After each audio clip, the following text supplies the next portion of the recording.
NIA to probe Udaipur case. It was formed in 2008. It investigates matters related to India's sovereignty and security.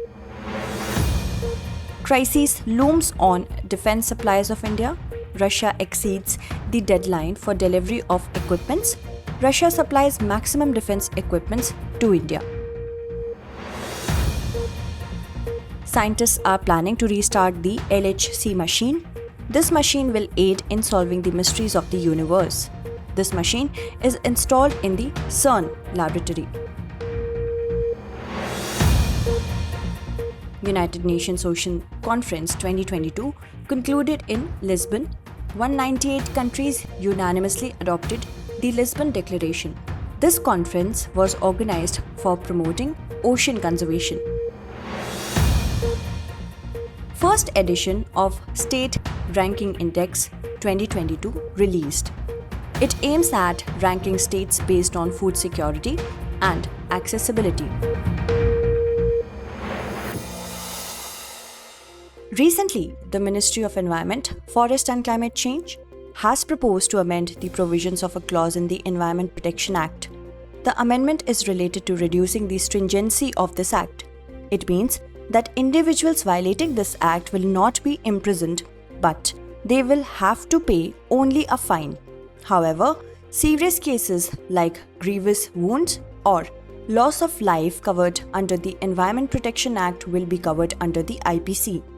The Environment Ministry has invited the views of experts and other stakeholders on this proposal. It is also being believed that the EPA provisions will be enforced for penal provisions of the single-use plastic ban. Furthermore, it has also been proposed in the amendments that an Environment Protection Fund will be created and the amount of fine collected from the violators will be deposited in this fund. Significantly, in the existing provisions of the Environment Protection Act, the violator of this act is punished with imprisonment of up to 5 years or with a fine of up to 1 lakh rupees or both. Moreover, this act also provides for levying an additional fine of up to rupees 5,000 per day and increasing the imprisonment to 7 years if one repeatedly violates this act. Environment Protection Act was enforced in 1986. This act is empowered for making environmental protection plans and implementing these plans.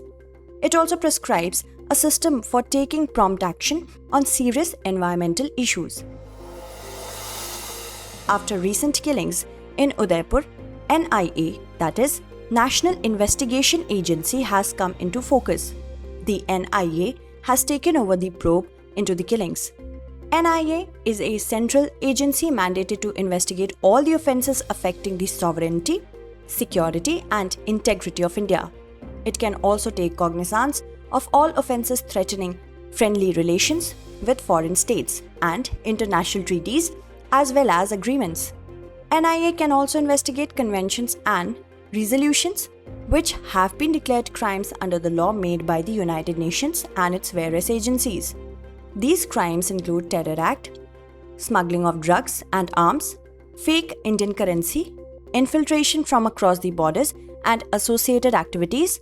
Moreover, NIA is also empowered to search, seize, arrest, and prosecute those involved in such offences.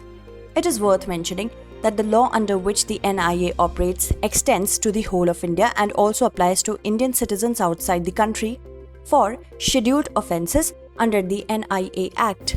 NIA has been empowered to take action against persons in the service of the government wherever they are posted. Persons on ships and aircraft registered in India, wherever they may be, and persons who commit a scheduled offence beyond India against the Indian citizen or affecting the interest of India.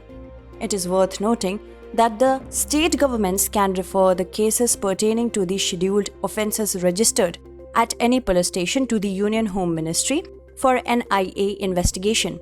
After assessing the details made available, the Union Home Ministry can then direct the NIA to take over the case.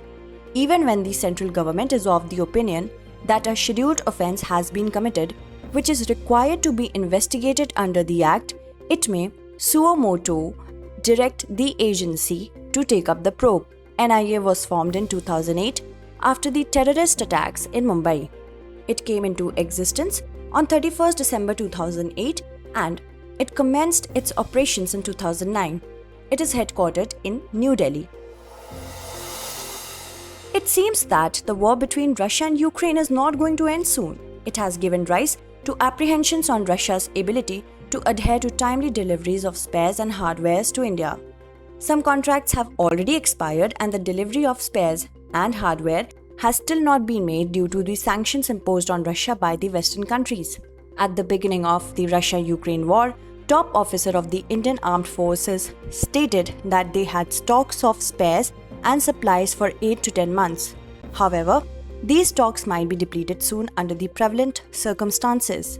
India had procured more defense material than needed in the last 2 years due to the standoff between India and China. Hence, India has still stocks due to over-purchasing despite the global tensions. Even in the current scenario, Russia has assured India of timely delivery. However, the delivery of stock to India might get delayed due to the prolonging Russia-Ukraine war. Experts are of the view that the Russian industry will fulfill its domestic demand first. It is worth mentioning that India purchases the most of its defense equipments from Russia, including rockets, missiles, and tanks in the area of air defense. Hence, the Indian armed forces rely heavily on Russia for their weapon requirements. However, the government of India is making efforts to reduce dependency on Russian weapons through Make in India and Self-Reliant India. Besides, the government is also exploring options for defense imports.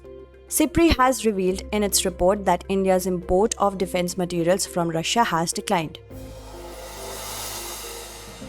Recently, India and Australia have signed an agreement in respect of critical minerals. It aims at ensuring a reliable supply of critical and strategically important minerals to India. It is believed that this agreement will reduce India's dependence on China for critical minerals. Australia has vast reserves of minerals like lithium, cobalt, and vanadium. These minerals are considered critical for manufacturing electronic components. According to the Australian government's statement, Australia will give about 5.8 million Australian dollars for this 3-year India-Australia Critical Mineral Investment Partnership. Critical minerals are also known as rare earth minerals. Rare earths are a group of 17 elements which are used in various sectors. These sectors include industries such as mobile phones, computers, batteries, electric vehicles, alternative energy technology, and oil refineries. Critical minerals are considered rare, but according to the US Geological Survey, they are found in sufficient quantities in the Earth's crust. There are only a few places in the world where they are mined or produced. Their production process is quite complex and causes harm to the environment. Significantly, China produces 70% of the world's critical minerals. Apart from Myanmar, Australia, and USA, there are some other countries where critical minerals are produced. Recently, the 47th meeting of the GST Council was held in Chandigarh. Various decisions regarding dairy products were taken in this meeting. In this meeting, decided to levy 5% tax on dairy items like pre-packaged, pre-labeled curd, sweet buttermilk, and buttermilk. It has also been decided increase the tax on milk and dairy machinery from 12 to 18%. However, packaged milk is still kept out of the purview of GST. At present, both the major products of listed dairy companies, sweet buttermilk and curd, are exempted from GST rates. It means that dairy items like pre-packaged, pre-labeled curd, sweet buttermilk, and buttermilk are not taxed. Furthermore, curd and sweet buttermilk account for 15 to 20% of the revenues of dairy companies under their coverage. The decision of taxing dairy products and machinery has been criticized by farmers, organizations, and milk cooperatives. Moreover, industry analysts say that taxing dairy products and machinery will increase the prices of the dairy products, which will directly impact the consumers. Significantly, the dairy industry comes under MSME and it generates skilled and unskilled employment opportunities. The GST Council is a constitutional body empowered to make recommendations to the central and state governments on issues related to goods and services tax. Article 279A of the Constitution of India mentions the GST Council. The GST Council is chaired by the Union Finance Minister and The finance ministers of the states are the members of the council. Recently, the 107th Foundation Day of ZSI, that is, Zoological Survey of India, was celebrated. During this program, ZSI Director Drishti Banerjee informed that ZSI scientists have contributed 68% to the total animal discoveries made in 2021. Due to these discoveries, the total number of fauna in India has reached 1.03 lakh species. Now, India contributes about 6.1% to the overall global biodiversity. It is worth mentioning that 540 species of animals were discovered in India in 2021.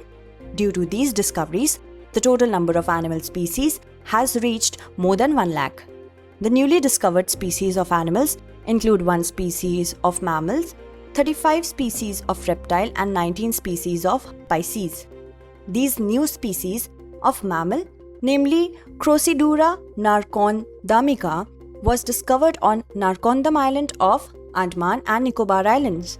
The main feature of this new species of mammal is that it is a white-toothed shrew. Boiga vitacaire, discovered in Western Ghats of Tamil Nadu, is the main species among the discovered species of reptiles in India. Among the newly made discoveries, the highest number of organisms was from the group Hymenoptera. The group consisted of 80 species including newly discovered genus. Hymenoptera is an order of insects that includes saws, wasps, bees, and ants. About 350 new species of flora were also discovered in 2021. Thus, the number of floral species in India has increased to about 55,000. The discovered floral species include various species of horticultural, agricultural, medicinal, and ornamental plants such as begonias, balsams, legumes, zingiberas, and orchids. About 28% of these floral species have been discovered in the Western Ghats and the Northeast region only. Out of these discovered floral species, about 51 floral species were discovered in Kerala alone. During this Foundation Day program, a book titled Animal Discovery 2021 and Plant Discovery 2021 was also released by Minister of Environment, Forest and Climate Change, Shri Bhupendra Yadav. Recently, the health officials of Kerala have confirmed anthrax disease in Athirapilli, Thrissur district. Kerala Health Minister Veena George stated that the government is taking necessary steps to contain the spread of anthrax. It is worth mentioning that anthrax is a naturally transmissible zoonotic disease. It is caused by a bacterium called Bacillus anthracis. Anthrax bacteria can survive in the soil for several years. Anthrax mainly affects herbivorous animals like sheep, goats, horses, and mules. In anthrax, animals get a high fever and then suddenly become ill. They die soon after getting infected with this disease. It is transmitted to humans through contact with infected animals or their products. It is also known by various names like wool sorter's disease, Visharia guilty rog, spleen fever. Anthrax cases have been reported in various parts of the world including parts of Asia, Southern Europe, Sub-Saharan Africa and Australia. In the past few years, anthrax cases have been reported in Andhra Pradesh, Jammu and Kashmir, Tamil Nadu, Odisha and Karnataka. Some of the symptoms of anthrax in humans are red spots, swellings and blisters on the infected skin area of the wound or cut. Some of the other symptoms of anthrax are loss of appetite, vomiting, diarrhea, cough, difficulty in breathing. Scientists are planning to resume the Large Hadron Collider, that is LHC machine, after 10 years of the discovery of the Higgs Boson, known as the God particle. LHC was created to develop the world's understanding of physics and to discover new particles. LHC machine is run at 1.9 Kelvin or minus 271 degrees Celsius. This machine from the CERN laboratory has a 27 km long pipeline-like structure. 2 parallel beam pipes have been installed in this machine and they meet each other at 4 points. Protons are pushed towards each other from the 2 opposite directions at almost the speed of light in this machine. They collide with each other after a certain point. Scientists are of the view that this collision is likely to create similar conditions as it would have been during the formation of the Big Bang universe about 13.7 billion years ago. It would help in having a better understanding of the Big Bang and the universe's formation in the future. Thousands of scientists from 85 countries are working on this path-breaking experiment. Scientists at the CERN laboratory announced the discovery of the Higgs Boson in July 2012. This announcement was a confirmation of the prediction of physicist Peter Higgs. Peter Higgs, between 1964 and 1966, had predicted the Higgs boson field based on a mathematical equation. This theory suggests that the mass of the particle is a result of the elementary particle intertwined with a particular field. It is known as the Higgs field. Higgs boson particles originate from the Higgs field. Recently, the United Nations Ocean Conference 2022 was held in Lisbon, the capital of Portugal. This conference was organized for ensuring global cooperation towards the conservation of the world's ocean ecosystem. In this context, the oceanic zone means the area outside the exclusive economic zone of the national jurisdiction of 200 miles or 322 kilometers. This conference was jointly hosted by the governments of Kenya and Portugal. At the conclusion of this conference, 198 countries of the United Nations unanimously adopted the Lisbon Declaration based on ocean conservation. Furthermore, the participating nations also committed to follow science-based and innovative action on an immediate basis on the final day of this conference. It covered a range of issues including untreated wastewater, solid waste management, underwater noise and protection of coastal communities. This conference is associated with the Sustainable Development Goal 14, that is, life below water. It has been decided to take concrete steps without delay for achieving this goal. The member states of the United Nations called for the participation of women and girls to be essential for building an ocean-based economy and achieving Sustainable Development Goal 14.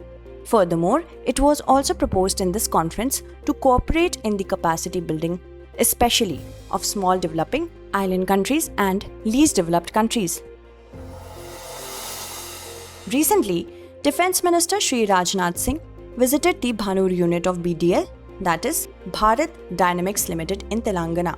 He dedicated the manufacturing facilities including a warhead facility located at Bhanur and a radio frequency seeker facility at Kanchanbag to the nation. With this, BDL has joined the elite club of select few companies across the globe to have the capability to produce the seekers. It is worth mentioning that radio frequency seeker facility will be used in all future missiles for target tracking. The warhead facility will diversify the scope of manufacturing futuristic warheads. Furthermore, the statue of the father of the nation, Mahatma Gandhi, was also unveiled by the defense minister at BDL premises. He also virtually inaugurated a central storage facility center of BDL in Visakhapatnam.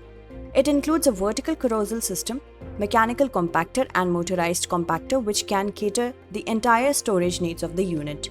The facility has been constructed with an investment of Rs 5 crore. Significantly, BDL is a defense sector public entity of the Government of India and it was established in 1970 under the Ministry of Defence. It was established for manufacturing defense equipments for the Indian Armed Forces.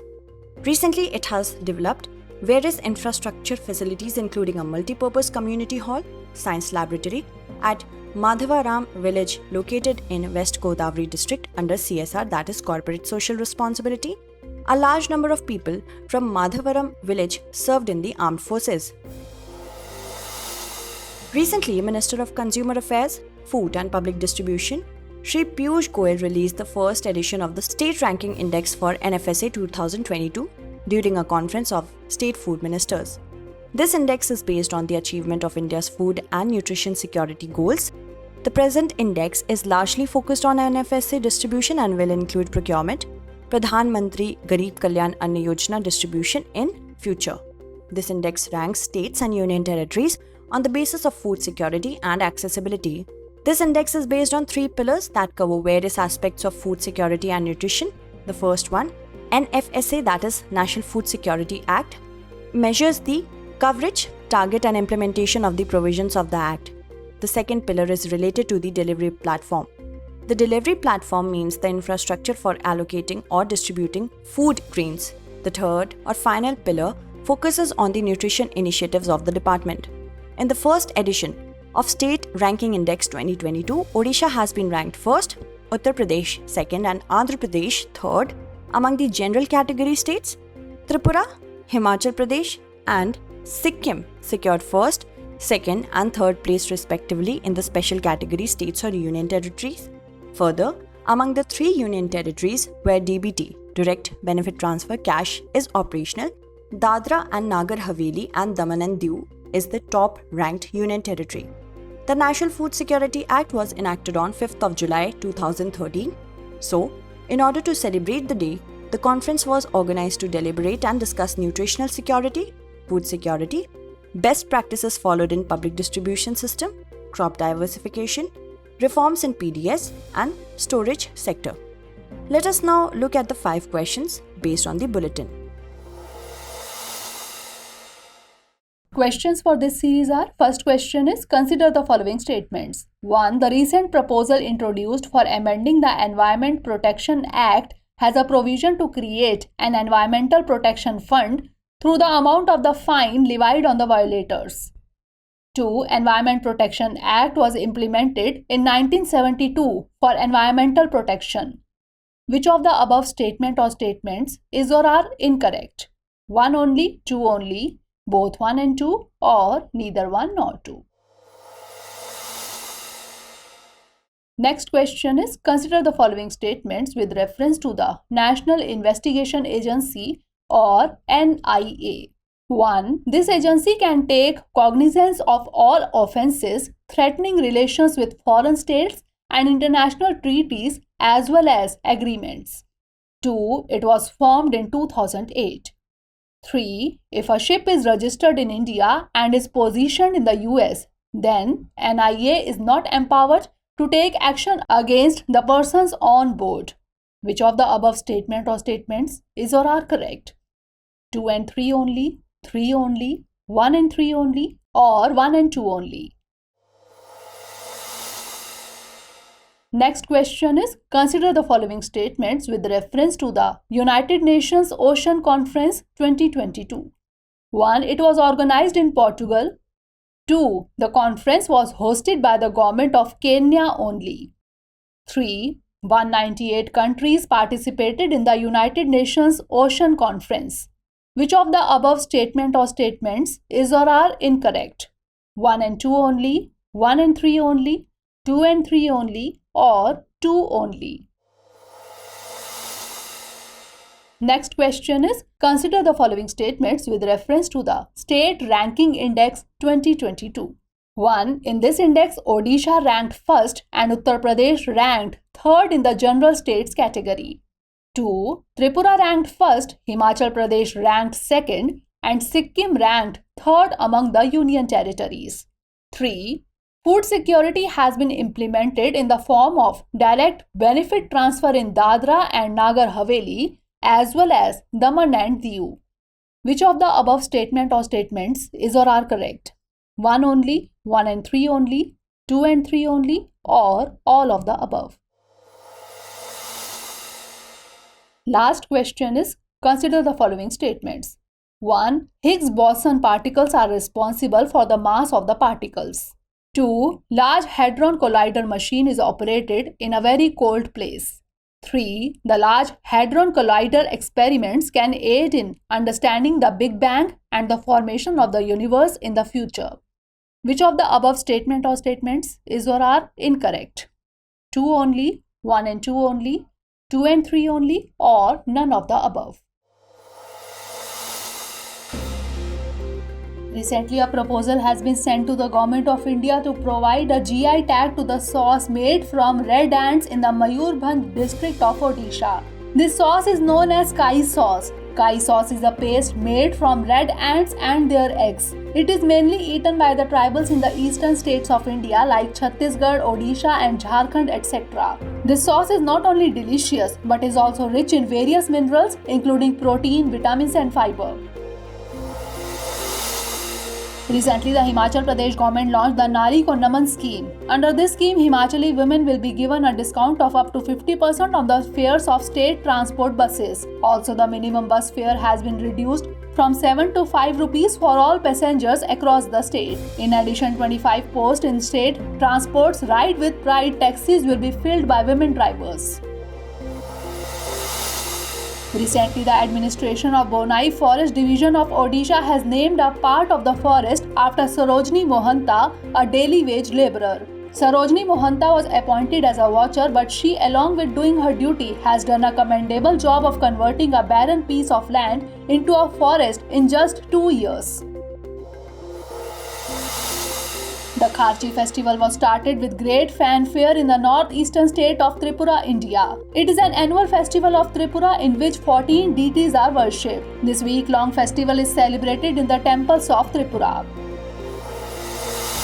Swami Ramanujacharya's Statue of Peace was unveiled in Srinagar, Jammu and Kashmir. Earlier, the Statue of Peace was also established in Telangana. Ramanujacharya was a Vedic philosopher and social reformer. He travelled across India advocating for equality and social justice. He revived the Bhakti movement, and his teachings also inspired other Bhakti school of thoughts.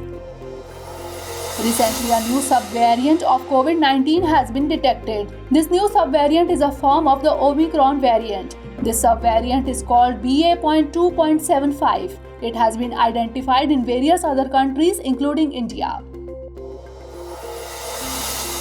Olympic sprinter P.T. Usha, music composer Ilaiya Raja, screenwriter Vijendra Prasad, and philanthropist and spiritual leader Virendra Hegde have been nominated to the Rajya Sabha. P.T. Usha was born in Kozhikode, Kerala. She is one of the most famous track and field athlete in the world. She has also been honored with Arjun Award and Padma Shri in the past. At present, she runs the Usha School of Athletics.